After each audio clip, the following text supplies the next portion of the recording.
If you really want it, you do what you've got to do, make it come to life. Always follow who you are. Come to life.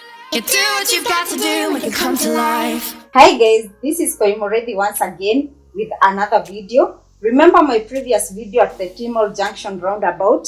Well, today I will be taking you right back there for an update of the same. There is some tarmacking happening there and I know you would love to see that. I'm in the company of This is Africa, Anthony Mbogwa. Well guys, come let's go together. Hi guys, this is Flyover and I'm happy to be here.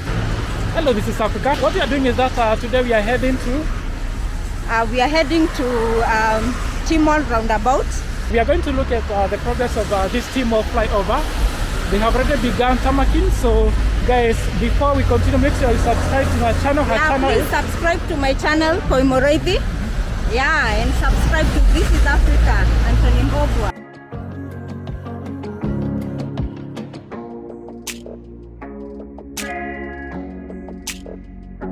The 3 billion Langata Timor flyover is meant to decongest traffic on Langata Road. Vehicles headed to South Sea and Bagathi Road mostly will pass under the flyover, bringing sanity to traffic flow around that area, whereas vehicles headed to Langata, Karen and Rongai mostly will pass over the flyover.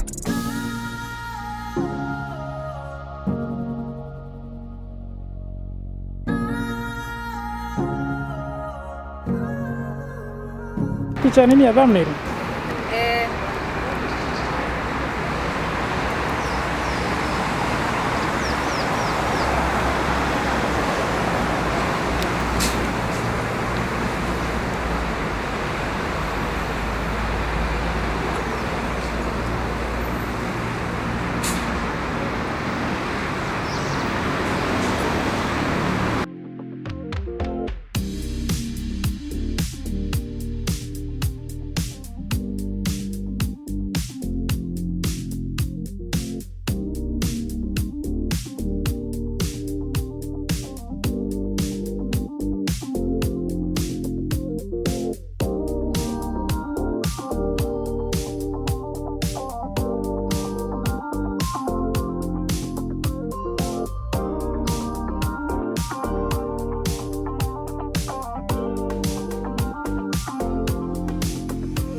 That's it for today, guys. I hope you have enjoyed.